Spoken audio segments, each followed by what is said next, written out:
Good morning everyone and welcome to my channel. Ngayon papasal ko kayo dito sa Hyatt Regency. This is a 5-star hotel. Tapos, ito yung lugar na to, marami siyang bilya. Pwede mo siyang upahan yung mga bilya-bilya o kaya room lang. Pero, ewan ko na may room dito o puro bilya lang talaga. So, sa bilya, meron siyang mga maraming kwarto. Mga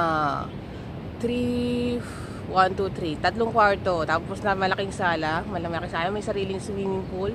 So, ganyan itsura ng mga bilya. Yan.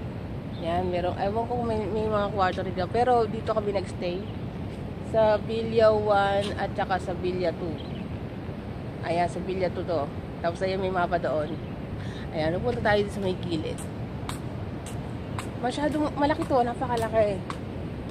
So, malaki niya. Tapos doon meron din doon. Tapos bababa tayo doon sa dagat. Bababa tayo sa dagat. So, actually this is my first time na pumunta sa dagat dahil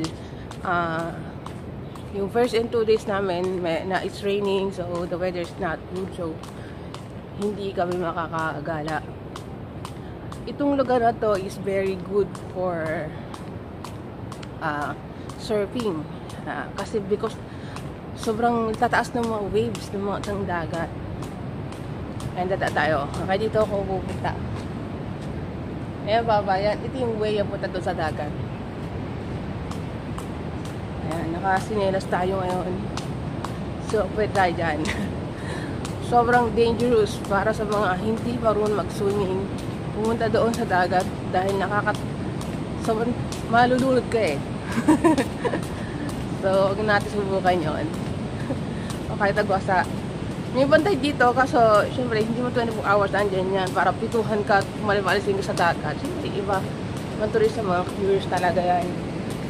Yung bilya na to, The Hyatt Regency, sobrang linis, malinis siya. At saka nakikita mo yung sands. Yung sands, sobrang yellow na hindi siya nangingitim. Ayan. So, yun, duwala tayo dito sa tayong dagat. Wow! Actually, ngayon lang ako. First time ko maglakad dito. Malambot dito. So, nabasa siya siguro nung medyo mag-aaga pa. Mataas yung tubig. Ayan. Dahil mga footprints, marami ang naglakad-lakad dito. Pumunta tayo sa dagat. So, ang waves. Para makita nyo kung gaano katataas ang waves. Ayan. O, diba? Kailangan mo ng cable car kada pupunta ka dun sa samantalang kada pupunta kami dun sa may restaurant para kumain, kailangan namin ng cable car. Samantalang dito sa may dagat, pag dito kagdaan, ilang hakbang lang siya. Ito na siya. Ito na siya yung kinuhanan ko ng video nakaraan dito sa dito yun. Diba? Ilang hakbang lang.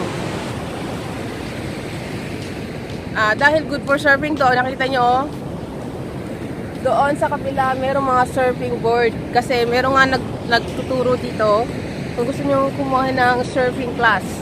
So, merong mga ganong service dito. Ayan. Talagang sobrang taas ng alon. Ano ko? Nakakatakot.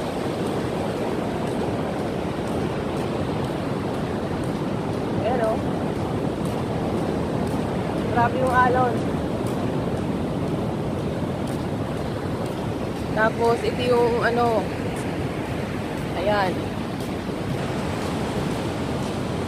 So, ganyan. Lalakad tayo hanggang doon, nasabalik din. Yan ang sa dulo. Ayan.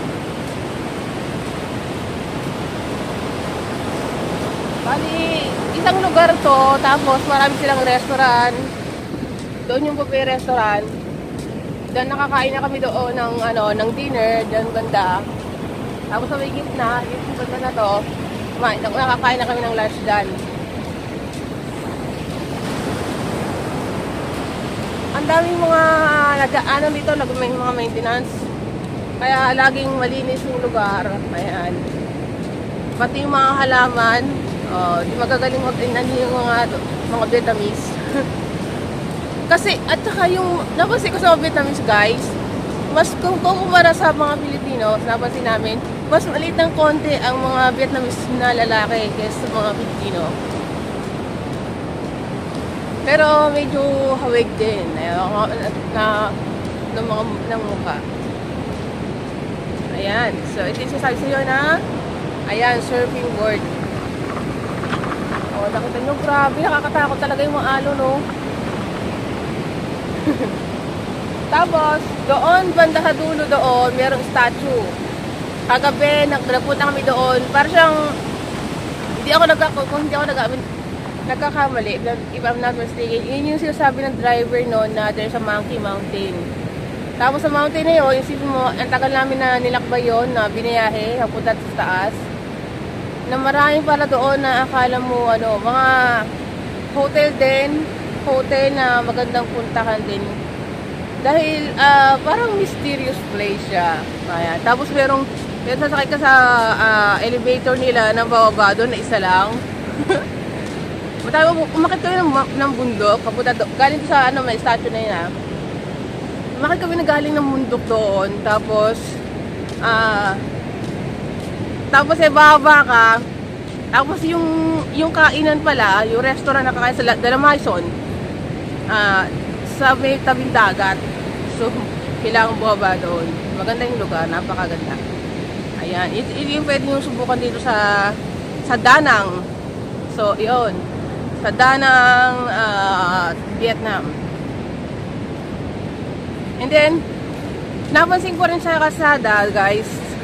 Dahil nga isang diretso itong dagat na to, syempre, maganda yung beach. So, sa highway talagang tabi-tabi.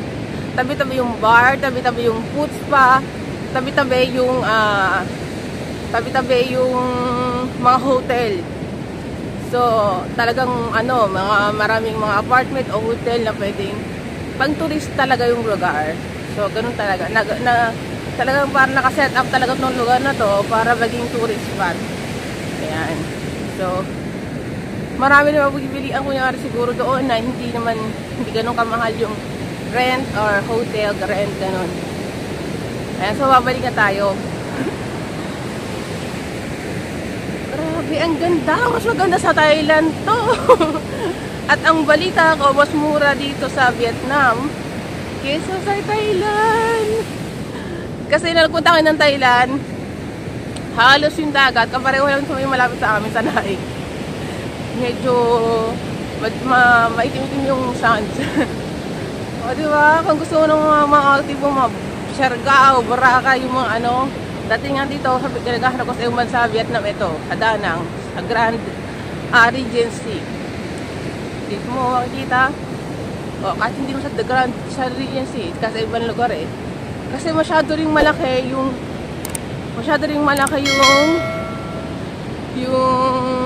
villa. Para kunyari, kung tao pa lang kayo, pero pag grupo kayo, magandang i-rent siya. Okay guys, hanggang dito na lang, and hanggang sa susunod, and bye!